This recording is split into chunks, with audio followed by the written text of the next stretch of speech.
ಇವತ್ತು ಹನುಮ ಜಯಂತಿ. ಭಗವಾನ್ ಹನುಮದೇವರು ಜನಿಸಿದಂಥ ದಿವಸ ಇದು.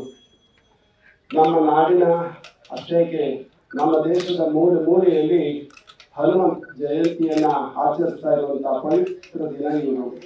ಈ ದಿವಸದಲ್ಲಿ ನಮ್ಮ ಮುತ್ತುರಾಯ ಸ್ವಾಮಿ ದೇವಸ್ಥಾನದ ಅಧ್ಯಕ್ಷರು ಶ್ರೀನಿವಾಸ್ ಅವರ ಸದಸ್ಯರು ಎಲ್ಲರೂ ಒಟ್ಟುಗೂಡಿ ತುಂಬಾ ಚೆನ್ನಾಗಿ ನಿನ್ನೆ ಸಂಜೆ ಆ ಹನುಮದೇವರ ಉತ್ಸವವನ್ನ ಮುಖ್ಯ ರಸ್ತೆಯಿಂದ ಕರೆತರುವಾಗ ನಮ್ಮ ಜನ ತೋರಿದ ಭಾವ ಭಕ್ತಿಗಳು ಅಭೂತಪೂರ್ಣ. ಕೇವಲ 108 ಕಲಶವನ್ನ ಮಾಡಿ ಅಷ್ಟು ಜನ ಬರ್ತಾರೋ ಇಲ್ವೋ ಅಂತ ಹೇಳಿ ಯೋಚನೆ ಮಾಡುವಾಗ 110,000 ಕುಂಭ ಮಾಡಿದ್ರು ಕೂಡ ಜನ ಬಂದು ಅಪ್ಕೊಳ್ತಿದ್ರು. ನಿಜಕ್ಕೂ ಆ ಬಲಿರಾಮ ಅಥವಾ ಹನುಮದೇವರ ಮೇಲೆ ಇರುವಂತಹ ಭಕ್ತಿ ಶ್ರದ್ಧೆ ಅಪಾರವಾಗಿದೆ. ನಮ್ಮ ಜನ ಭಕ್ತಿಯನ್ನು ಮೆರೆದಿದ್ದಾರೆ. ಆ ಭಕ್ತಿಯನ್ನು ಕಲ್ಪಿಸ್ಕೊಳ್ಬೇಕಾದ್ರೆ ಇದಕ್ಕೂ ನಾವು ಭಾಗ್ಯವಂತರು. ಯಾಕೆ ಅಂತ ಅಂದ್ರೆ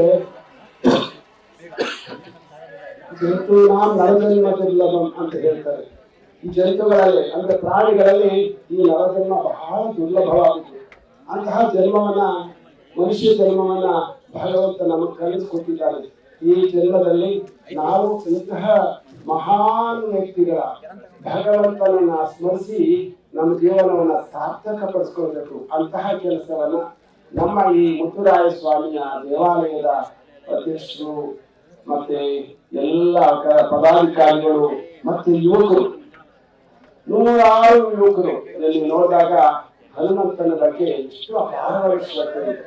ಬೇಕು ಅದು ನಮಗೆ.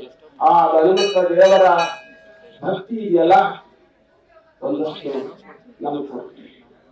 ಹನುಮಂತ ದೇವರ ಸೇವಾ ಭಾವನೆ ಇದೆಯಲ್ಲ ಅದನ್ನ ಸ್ವಾಮಿ ನಮಗೆ ಇಷ್ಟು ಕೊಡಿ. ಹನುಮಂತ ದೇವರ ಆ ಪ್ರೀತಿ ವಾತ್ಸಲ್ಯ ಅವೆಲ್ಲ ಇರವಲ್ಲ, ಆ ಶ್ರದ್ಧೆ ಅಲ್ಲೆಲ್ಲ ನಮಗೆ ಕೊಡಿ ಆ ಸ್ವಾಮಿ. ಅಂತಹ ಭಾಗ್ಯವನ್ನು ನಮ್ಮ ಮಕ್ಕಳಿಗೆ ನಮ್ಮ ಈ ಪರಿಸರದ ಎಲ್ಲ ಭಕ್ತರಿಗೂ ಕೂಡ ಕೊಡಿ ಅಂತ ಹೇಳ್ತಾ, ನಾನು ನಿನ್ನೆ ನಮ್ಮ ಈ ಭಾಗದ ಶಾಸಕರು ಗೌಡ್ರು ಟಿ ದೇವೇಗೌಡರು ನಾನು ಹಾಗೂ ಫೋನ್ ಮಾಡಿದೆ. ಆದ್ರೆ ಅವ್ರು ಬೇಲೂರಿನಲ್ಲಿತ್ತು. ಆ ಉತ್ಸವವನ್ನು ನೋಡ್ಬೇಕಾಗಿತ್ತು. ತುಂಬಾ ಚೆನ್ನಾಗಿ ಮಾಡಿದ್ರು. ಆ ಉತ್ಸವದ ನೇತೃತ್ವದಲ್ಲಿ ಮೂರ್ತಿಯನ್ನ ತಂದು ಆಂಜನೇಯ ಮೂರ್ತಿಯನ್ನು ಬೆಂಗಳೂರಿನಿಂದ ತಂದಿದ್ವಿ. ತುಂಬಾ ಸುಂದರವಾದ ಮೂರ್ತಿ. ನೀವೆಲ್ಲ ಅಧ್ವರಿಗಳು ವೃತ್ತಿಗಳು ತುಂಬಾ ಚೆನ್ನಾಗಿ ನಡೆಸ್ಕೊಟ್ಟಿದ್ವಿ. ಧನ್ಯವಾದಗಳು. ಆ ಹನುಮದೇವರು ನಮ್ಮಲ್ಲಿ ಎಲ್ಲರಿಗೂ ಕೂಡ ಎಲ್ಲ ಭಾಗ್ಯವನ್ನ ಕೊಡಿ ಅಂತ ಹೇಳಿ ಆಶಿಸ್ತೀನಿ.